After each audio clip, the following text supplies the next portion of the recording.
Okay, everybody, welcome back to In Progress. This is our weekly roundtable discussion of the political stories and issues and ideas that are top of mind for progressive folks all across the Lone Star State this week. My name is Chris Mosier. I'm the communications director here at Progress Texas, where we amplify progressive values and leaders and actions via our major digital network, including social media, podcasts, legacy media contributions, and more. We reach millions of people all across Texas on a monthly basis. This week, joined by a couple of really good friends of Progress Texas, actually, and two folks that you definitely have heard of if you paid attention to what we have going on. First, former advocacy manager Reagan Stone, who is back with us, and one of our most beloved dudes who we run into on a regular basis, especially when topics like West Texas come up. Reagan, hello from Alpine. Thank you so much for having me, Chris. It's an absolute pleasure to be here. Of course, repping from Alpine, Texas, the Big Bend, and really excited to get to chat with y'all. Thank you. We also have Bill Holston, who has just almost been taking over the podcast lately between his much appreciated contributions to Progress Texas, which he's been a longtime supporter of ours here, and we appreciate that, Bill. Bill has also lately been featured in the pages of the Dallas Morning News and also on WFAA television in Dallas based on his advocacy around the topic which we're here to talk about today, which is the border construction project that's happening in and around Big Bend National Park. Bill, hello from Dallas. It's great to be here. It's good to see you, Chris, and also Reagan. I always love seeing you. Very, very good. So it's a tough topic that we're here to talk about. It's something that is close to all of our hearts, but I think much more so Bill's and Reagan's. For me, Big Bend National Park and that area out there, the Terlingua area, the mystical lands of far west Texas. I haven't been out there as much as I would have liked to. I've visited a little bit. The amount of time I've spent out there has been utterly magical, and I think I have a little bit of a glimmer in my mind as to why this place is so special and so much worth all of our attention. All Texans should be paying attention to what's happening out there these days. But we're here to talk about A, what's happening, and B, why it's important and why it should be important to all Texans. Bill, you've been doing so much writing and whatnot on this lately. I think we're going to start with you just for a basic outline. What has happened is there are construction projects underway, heavy machinery, bulldozers and the like, inside Big Bend National Park and in areas nearby that are related to border enforcement infrastructure.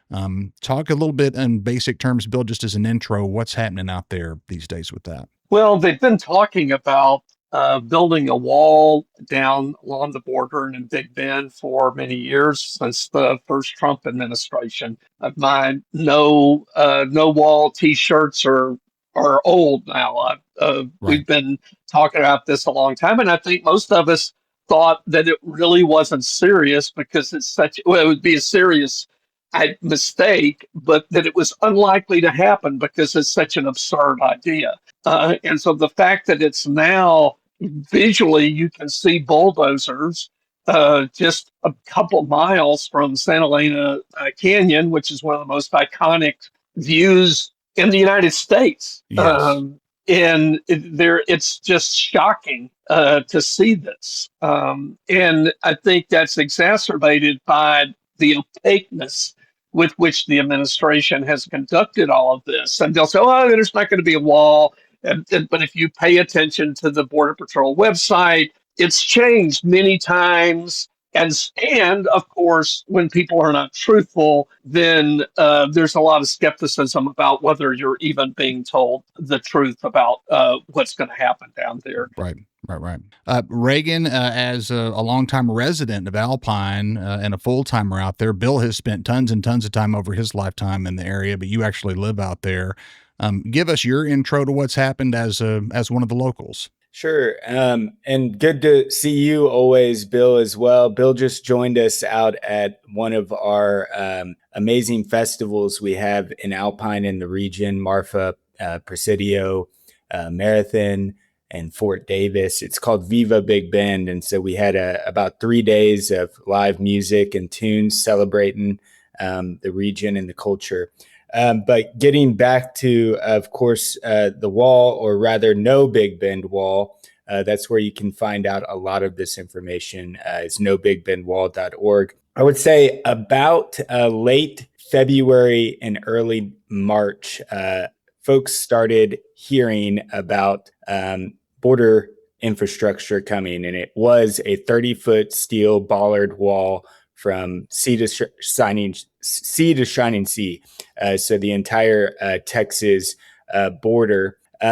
We, as community organizers, advocates, politicos like myself, we started meeting together and holding some town halls.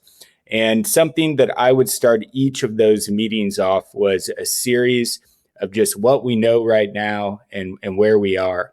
And so, to be honest, that hasn't changed much since February. A couple of those points are we believe that border security, as well as our economic livelihoods, our environment, those things do not have to be at odds with each other. That we can have a secure border, and we can also protect amazing places like Big Bend National Park and protect people's private property rights as well, which is a point I hope we'll touch as well. Second to that as well is that a lot of folks, when they heard that first, I wouldn't call it a rule, but perhaps a reason to be joining us at a town hall, is we bring independents, Republicans, and Democrats together. It is hard to find folks against, or rather for putting up a wall in the national park, let alone much of these rural regions where it is less than 2% of border crossings happen in the Big Bend region sector. And that's a little bit east of El Paso. It's called Fort Quitman, all the way to Lake Amistad. So that's the DPS, or Border Patrol, Big Bend sector. And so 2% of all border crossings from sea to shining sea happen in a fourth of the U.S.-Mexico border. So a lot of money being spent for something that is really not an emergency or a problem right now either. So getting the word out, and I appreciate again for you having me on to be able to talk about this. Absolutely. That's interesting. Bill, back to you. Let's talk about what Reagan alluded to there. The reason that so few border crossings are interrupted or attempted in this part of Texas is because, I mean, not only is the vast majority of the Texas border with Mexico hostile territory, this is the most hostile of the hostile territory that anyone would try to cross into. And just as a side note, let's talk about that. The fact that there are people out there who want to be here so badly, want to be a part of the dream of America, want to be part of our economic engine, that they are willing to take their lives into their own hands to do this. And that's kind of at the basis of the entire immigration issue. What we're talking about is people who want to participate and want to partake. But that to the side, those folks are not going to try to cross the border, generally speaking, in the most dangerous area in which to try to do so. Bill, why is it such a bad idea to try to cross the border around the Big Bend? Well, I've hiked and backpacked there for about 40 years, a little more. And anyone who has hiked in that area takes that area very seriously. Sure. People die almost every year because of running out of water in the national park. And some of those people are experienced and prepared hikers. I don't take a 5-mile hike out there without a couple gallons of water, which I'm carrying. The trails are difficult to follow, or some of the trails are difficult to follow. They get marked by cairns because this desert terrain is very harsh. Everything out there has spines on it. There's lots of different types of cactus. There's, of course, venomous snakes, a lot of rattlesnakes there. So, then you might ask, well, why do you like it so much? Well, it's a beautiful, beautiful place. If you love the desert, which I do, and I know Reagan does, it's a great place to be, but it's a very harsh environment. Yeah. The other thing is, I've hiked over in Mexico. You can cross the border there at a border crossing, go to this little village of Boquillas, which is a very charming little town, part of the appeal of the area. And we hired guides to drive us up in the Sierra del Carmen's mountains over in Mexico and then hiked out. It's the hardest thing I've ever done. And I'm an experienced hiker and backpacker. It was very, very harsh country. And so you're somebody who wants to come and work up here in the United States, or you're a mom with children trying to escape violence Yeah. in your home Imagine that. country. You're not going to do that. I guess unless you just feel like you have no other choice but to cross there. But and it's very remote in Mexico. Like it's miles and miles of dirt roads to get to the border in the Big Bend region. Yeah, maybe to lay out that region a little bit as well, and to speak to the people that are there too. This is, if folks might have a little of their national park history, this was the region when Big Bend National Park was being created in the 40s. There was talks of having a bi-national park. And so currently, as Bill alluded to, there's a couple of places you can cross, of course, Boquillas, as well as outside of the national park. Ojinaga is an amazing community, actually the largest community that I can get to. It's actually in Mexico. About 40,000 people live there. And that's across the river from Presidio. But getting back to that, is this area is a very diverse region, whether it's high desert to Sky Island Mountains, where there are ponderosa and pinyon pines, alpine forests. We're talking about, having something that looks like Colorado Rocky Mountains, all the way down to the river where, and I might get this wrong to my fellow biologists, or I'm not a biologist, but the riparian zones along the river. And so this is a region where, black bears and mountain lions and javelinas and all the above live and coexist with, the small amount of humans that are out there. And to speak a little bit to the folks that do cross the border, I'm going to put my square blame on folks that are using that as a business. And I think the biggest thing here is speaking with a lot of law enforcement, whether it's been Democratic County Sheriff Ronnie Dodson here in Brewster County, or Republican County Sheriff in Terrell County, Sheriff Cleveland. They're working hand in hand because, to be honest, folks that do cross are being told by the people that they've paid, if you go right over that hill, you'll be in San Antonio. And so it's a big issue here that, you have 80 to 120 miles to get to the next highway, let alone, a few more 100 miles to get to a population center where you can be helped. And so folks that cross the border, they are typically, they feel blessed when they find a law enforcement officer a lot of the times, because they're having trouble themselves being able to find water or food or be able to get to where they need to get to. Well, back to the construction project that's gotten underway, bulldozers and whatnot. There's a historical site that is threatened by this situation. And let me back up just a moment and say there's a lot of Texas history that you don't get taught in the 7th grade Texas history class, because it's a little bit embarrassing to the powers that be. One thing that springs to mind for me is there's a monument in Comfort, Texas, to what's called the Battle of the Nueces, or the Nueces Massacre, which happened during the Civil War era, during which there was a massacre of German immigrant people that happened at the hands of Confederate soldiers. A big deal. That you never hear about. I would say in that same bucket is the Porvenir Massacre, which happened in 1918. A sad and tragic tale that the Texas Rangers were on the wrong end of there. Bill, give us a brief history lesson on what happened there and what the status of that site is, and why it's something that we don't want bulldozers running over. During the Mexican Revolution, there was quite a bit of there was a battle in Ojinaga. There was a lot of war and instability in the area.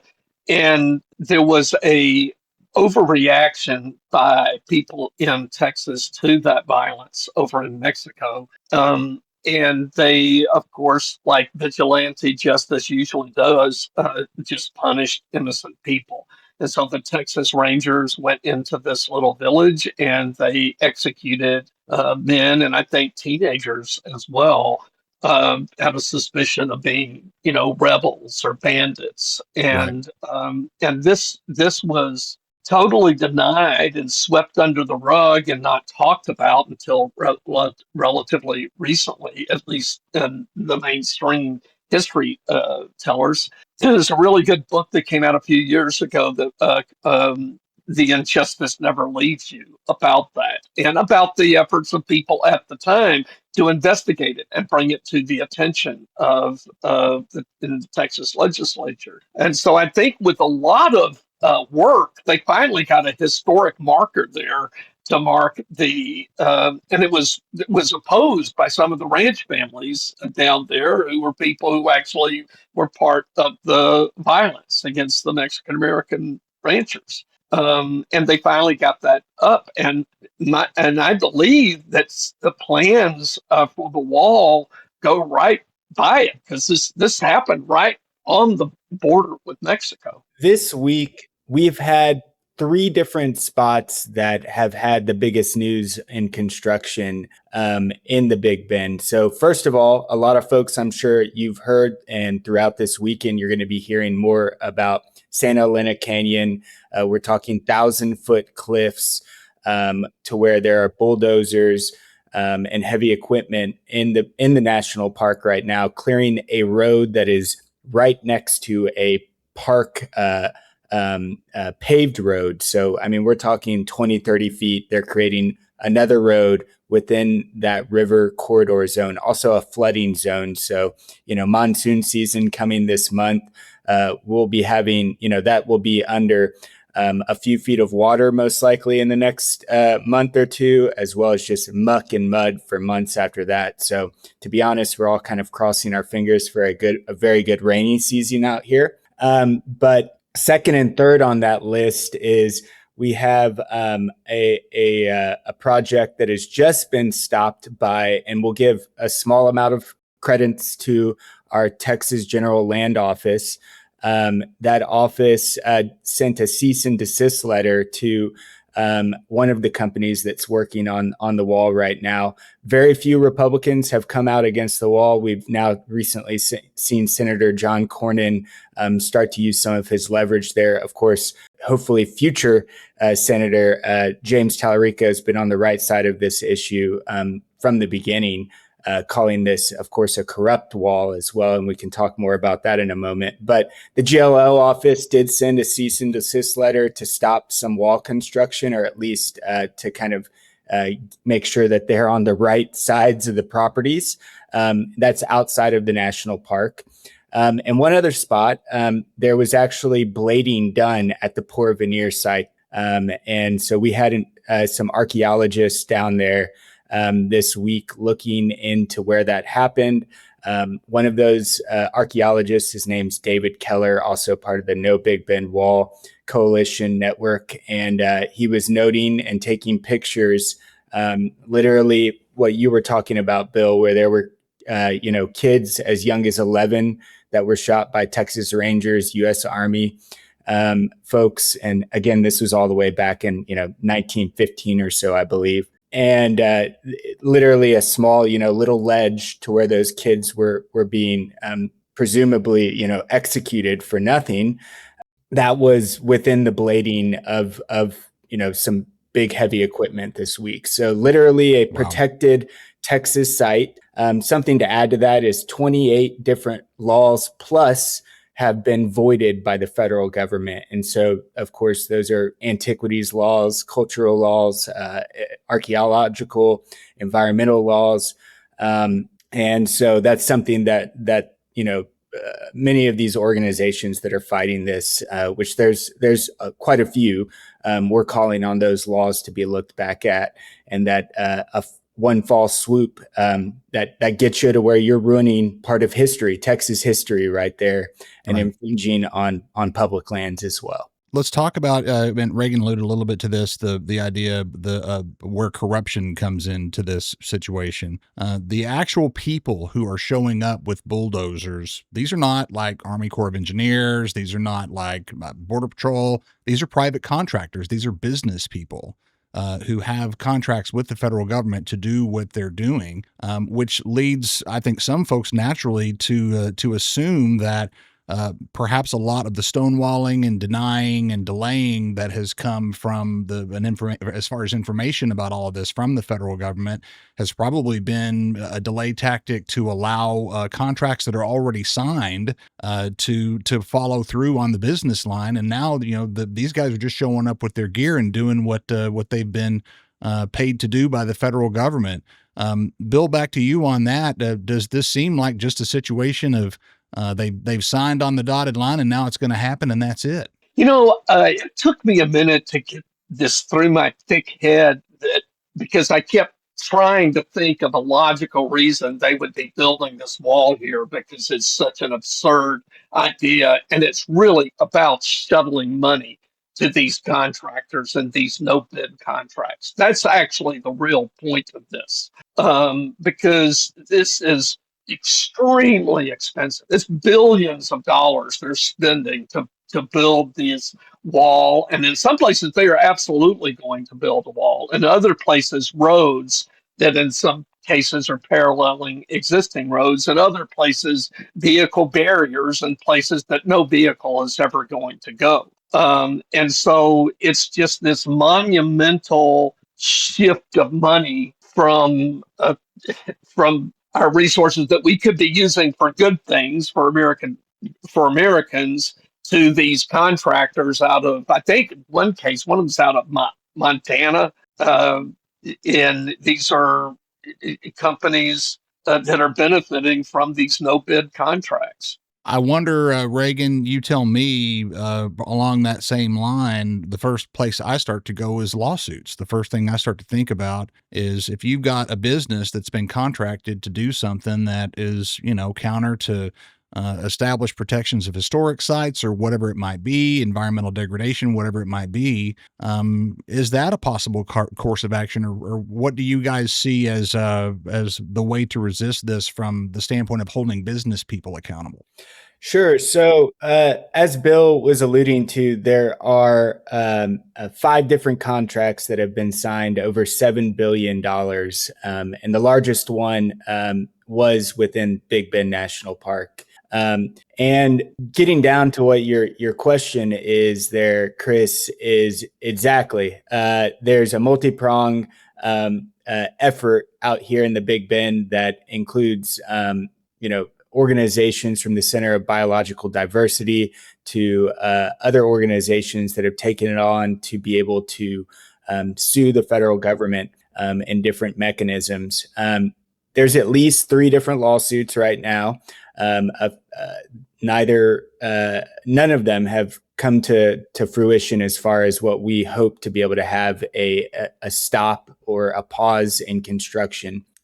With that, I'd say, again, if we get out our maps, some of the areas that I believe will have perhaps the most potential for that 30-foot steel bollard wall is actually outside of the national park, and still just as environmentally sensitive. So kind of the region we were talking about, Port Veneer, that is again east of El Paso, going towards the towns of Presidio and Redford. And those areas, and if you look on a little map, it's actually that road is part of the top 10 Nat Geo's best drives in America. It's incredible. I hope everyone goes out there and does a drive through there. That area is still slashed for having a 30-foot wall across the entire river corridor.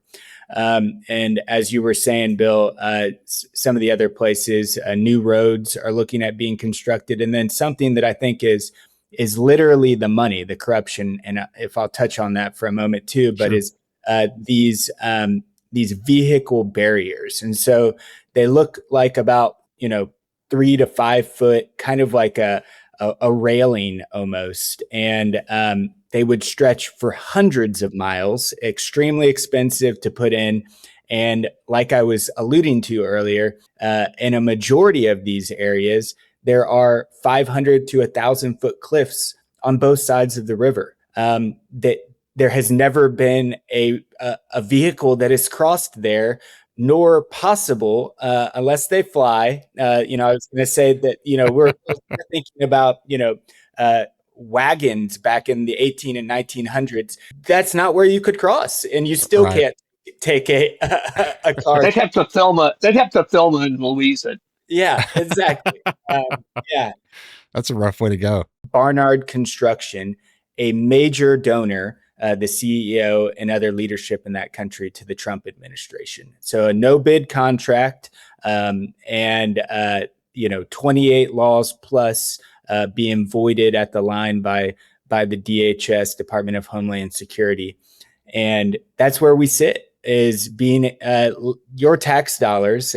Some say a Republican government that is trying to save money or be able to balance a budget. This is the exact opposite. No bid contracts, voiding laws that are on the books created by Congress, and giving out billions and billions of dollars towards an archaic system that is not going to secure the border flat as can be. People, when you make a wall, you go around, you go under, you go through. And again, there's no emergency here. Right. I feel safer here than when I'm sitting over at your house, Chris. Unfortunately, I'm just joking. Yeah. Yeah. We're a pretty rough neighborhood here. Can I say something about that Highway 170 road from Presidio into the park? Part of the appeal of that, one of the reasons it's so scenic, is because as you're going over these hills, you can see for miles and miles and miles in every direction, and there's nothing but desert, nothing but these craggy canyons and desert. And the idea of it being that visual being marred by a wall for no reason at all is just, it would be like taking the $1 million highway from Durango to Silverton and putting a wall along there.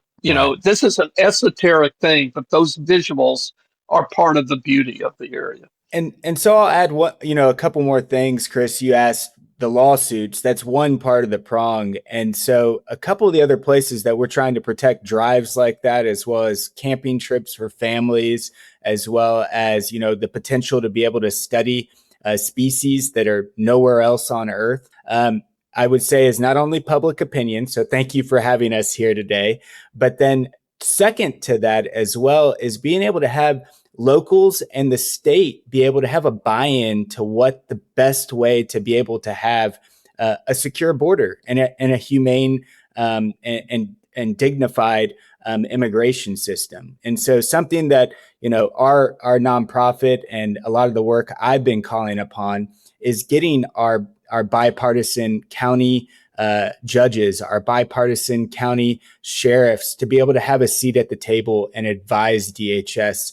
Well, this is where, some human trafficking is happening. This is where we are having troubles right here. Well, let's figure out the best way to be able to make sure that we're keeping people safe there, U.S. citizens, but as well as the people that are trying to cross. This is, Mexico's our neighbor. And I think, a good place to also say is this is a river that obviously has two sides of it. And my goodness, the federal government is about to cede hundreds of thousands of acres to Mexico. And I don't know what Texan, I haven't really found one that is in favor of that. So we want a seat at the table to be able to decide what's best for Texans. Of course, all of this is happening as we're all, getting ready to go vote coming up in November. And this kind of adds onto the pile of, semi-quizzical and hard to explain things that are coming from the Republican regime, just as they're supposedly trying to make friends for an election coming up this fall. So there's that to keep in mind. Guys, we're coming up on time here, but I did want to get in real quick. Why all Texans should care about this. There are a great many of us who have spent a little bit of time out in Big Bend, out in far west Texas. I would say probably the vast majority have not, and just know that it's there because they know their map. They've seen the pictures of the canyon and the river and stuff in Terlingua and whatnot, and they understand that it's out there. The very small amount of time that I've spent out there, it's like another planet. It's like a completely different place. As we talked about earlier, everything out there wants to stick you, sting you, or bite you. So starting back with you, Reagan, talk about the culture out there. The time that I've spent out there has been so much fun.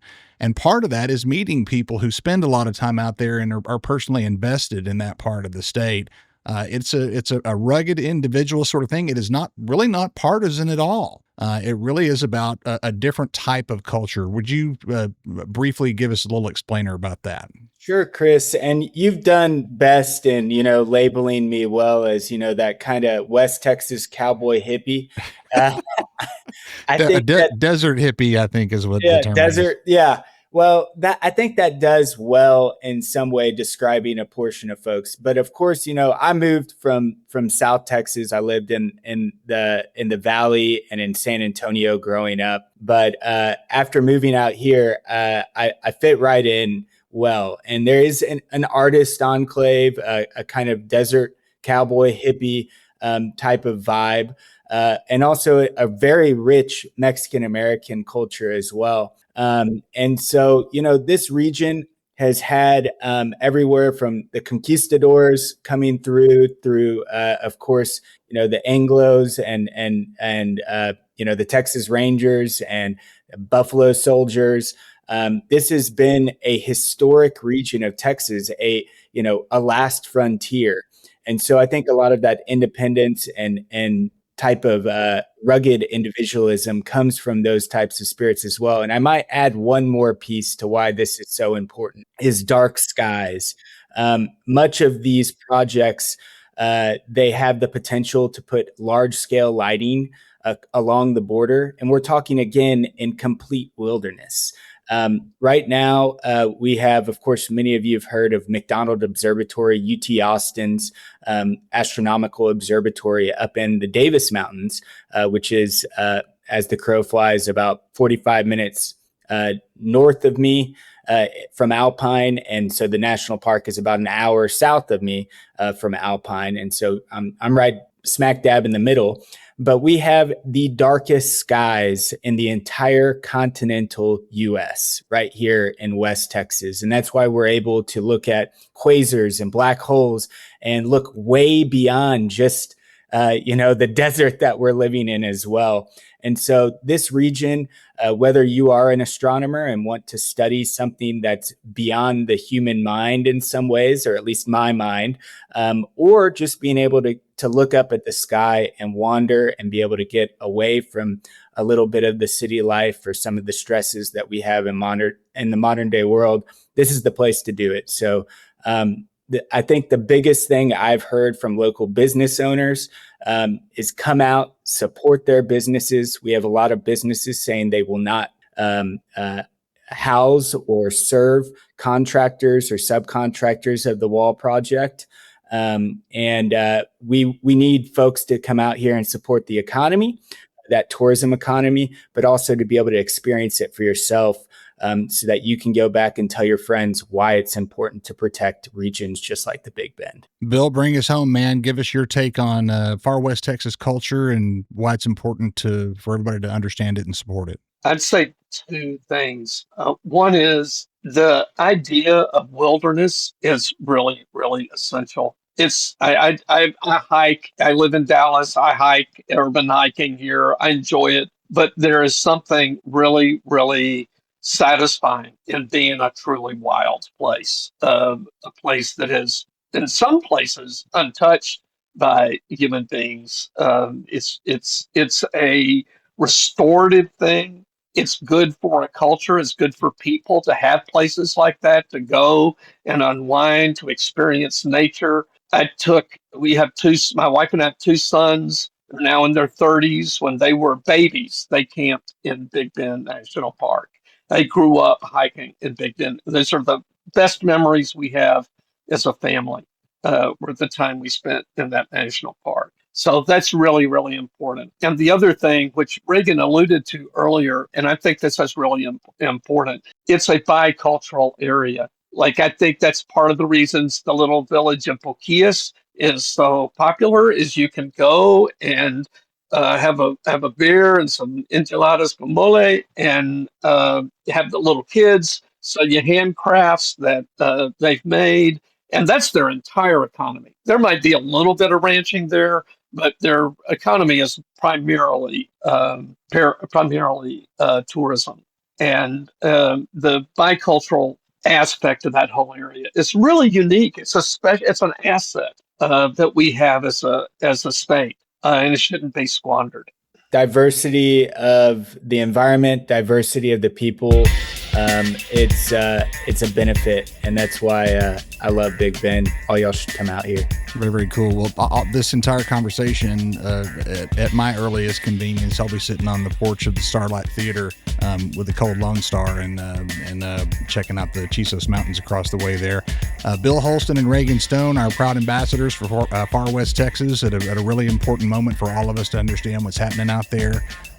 Guys, thanks so much, and of course we'll continue to follow that situation. Mil gracias. Progress Texas amplifies progressive values, leaders, and actions. While campaigns come and go, we're the permanent home for progressive media and action in the Lone Star State. For Reagan and Bill, I'm Chris Mosier. Thanks so much for listening, whether you're hearing us on public radio across Texas or on the podcast feed. More info about what we do is available at progresstexas.org.